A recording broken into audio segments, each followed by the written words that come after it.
مختلف صورتوں کے نا مختلف فضائل نبی پاک نے بیان فرمائے۔ حضرت علی المرتضیٰ شیر خدا رضی اللہ تعالیٰ عنہ فرماتے ہیں کہ نبی پاک علیہ السلام نے فرمایا ہر چیز کی ایک دلہن ہوتی ہے۔ دلہن بیوی کے معنوں میں نہیں، دلہن سجی ہوئی چیز کو کہتے ہیں، عرب کے اندر دلہن ہے سجی۔ فرمایا ہر چیز کی ایک دلہن ہوتی ہے، تو فرمایا قرآن کی دلہن سورہ رحمان ہے، یہ سجی ہوئی صورت ہے یہ نا۔ اور اللہ بار بار کہتا ہے، بار بار فَبِأَيِّ آلَاءِ رَبِّكُمَا تُكَذِّبَانِ، او انسان تو اپنے رب کی کون کون سی نعمت کو جھٹلائے گا؟ پلٹ کے دیکھ تو صحیح، تو اپنے آپ کو دیکھ لے، اپنی آنکھیں ہی دیکھ لے، اپنا گھر ہی دیکھ لے، تو غور تو کرنا ذرا۔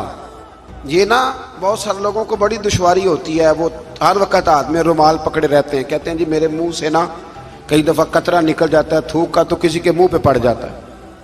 میں ایک تحقیق دیکھ رہا تھا کہ جو لبلبا ہے نا آپ کی زبان کے نیچے، اگر زبان خشک ہو جائے تو کسی کھانے کا مزہ ہی نہ آئے۔ ڈاکٹر کہتے ہیں کہ اتنی قیمتی چیز ہے یہ جو آپ کی زبان تر رہتی ہے کہ یہ سارے ذائقے جو ہیں یہ آپ کو دیتی ہے۔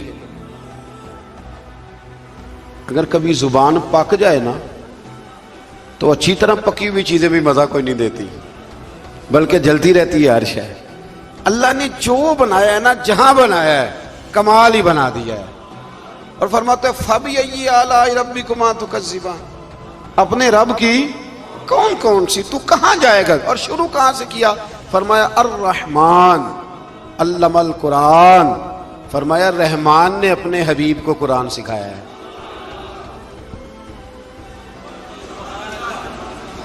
حضرت علی فرمایا کرتے تھے کہ میں اگر قرآن کی تفسیر لکھوں تو کئی اونٹ کتابوں کے بھر جائیں، پھر بھی تفسیر ختم، ہم پرانی بات نہیں کرتے۔ یہ گجرات میں مفتی احمد یار خان صاحب نعیمی حکیم الامت رحمۃ اللہ، قرآن مجید کے ایک پارے کی تفسیر لکھی تو پوری ایک جلد بن گئی۔ ابھی پنڈی کے وہ عالم حیات ہیں جو کہتے ہیں کہ ایک پارے کی ایک جلد نہیں، ایک پارے کی تو 3-4 جلدیں بن جاتی ہیں۔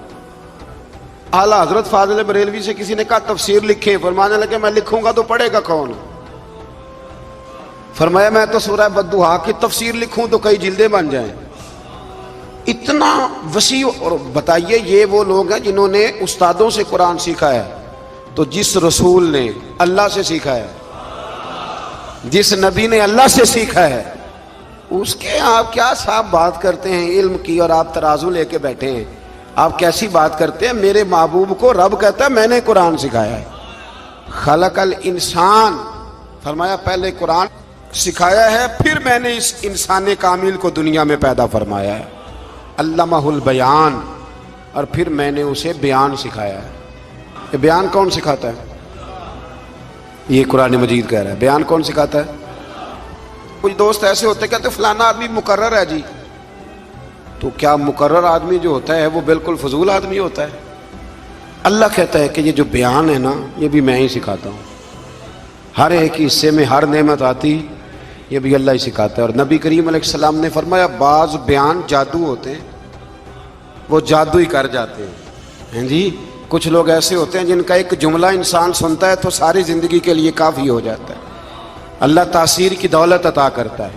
پھر بڑی ساری باتیں رب کریم نے ارشاد فرمائیں، فرمایا علمہ البیان الشمس والقمر بحسبان، سورج اور چاند حساب کے پابند ہیں، والنجم والشجر یسجدان، آسمان کے تارے اور زمین کے درخت اسی کے سامنے سجدہ کیے ہوئے ہیں، والسماء رفعہا ووضع المیزان، آسمان اسی نے بلند کیا ہے اور میزان عدل بھی اسی نے قائم کیا ہے، اللہ تطغوا فی المیزان، تاکہ تم تولنے میں زیادتی نہ کرو، وَأَقِیمُوا الْوَزْنَ بِالْقِسْطِ وَلَا تُخْسِرُوا الْمِیزَانَ، اور فرمایا اس طرح کرو کہ وزن کو ٹھیک رکھو انصاف کے ساتھ اور تول کو کم نہ کرو۔ پھر بڑی ساری باتیں ارشاد فرمانے کے بعد فرمایا وَالْحَبُّ ذُو الْعَصْفِ وَالرَّیحان، اناج میں جو بھوسا والا ہے اور خوشبودار پھول سارے کس نے پیدا کیے؟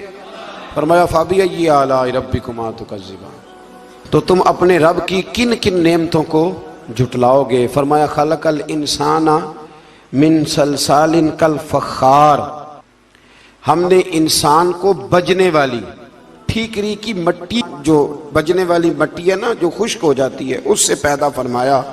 وَخَلَقَ الْجَانَّ مِن مَارِجٍ مِّن نَار، اور پیدا کیا جان کو آگ کے خالص شعلے سے۔ فَبِأَيِّ آلَاءِ رَبِّكُمَا تُكَذِّبَانِ، یہ صورت ایسی ہے کہ اس کا ایک ایک لفظ پڑھنے کو دل کرتا ہے۔ یہ سارا قرآن مجید ہی بڑی بات ہے، لیکن یہ تو صورت جو ہے نا ہمیں اپنا آپ یاد کراتی۔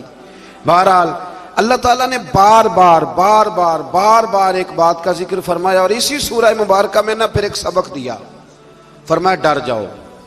کیا ملے گا یا اللہ؟ فرمایا اگر تم میرے سامنے کھڑے ہونے سے ڈرو گے نا تو 2 جنتیں دوں گا۔ وَلِمَنْ خَافَ مَقَامَ رَبِّهِ جَنَّتَانِ، جو اللہ کے سامنے کھڑے ہونے سے ڈرے گا اللہ اسے 2 جنتیں دے گا۔ ویسے آج کل ڈرتے تو نہیں نا لوگ، ڈر نکل گیا، بس تھوڑا سا برادری سے ڈرتے ہیں، برادری سے تھوڑا سا، زیادہ نہیں، تھوڑا سا رسم و رواج سے ڈرتے ہیں۔ کچھ تھوڑا سا کچھ لوگ ہیں جو چلو تھوڑا بہت بچوں سے ڈر جاتے ہیں، تھوڑا تھوڑا ہے نا، دنیا داروں سے لوگ ڈرتے ہیں، نہیں ڈرتے تو اللہ سے نہیں ڈرتے جس سے ڈرنا چاہیے۔ فرمایا جو رب کے سامنے کھڑے ہونے سے ڈرے گا اللہ اسے 2 جنتیں عطا فرمائے گا۔ پھر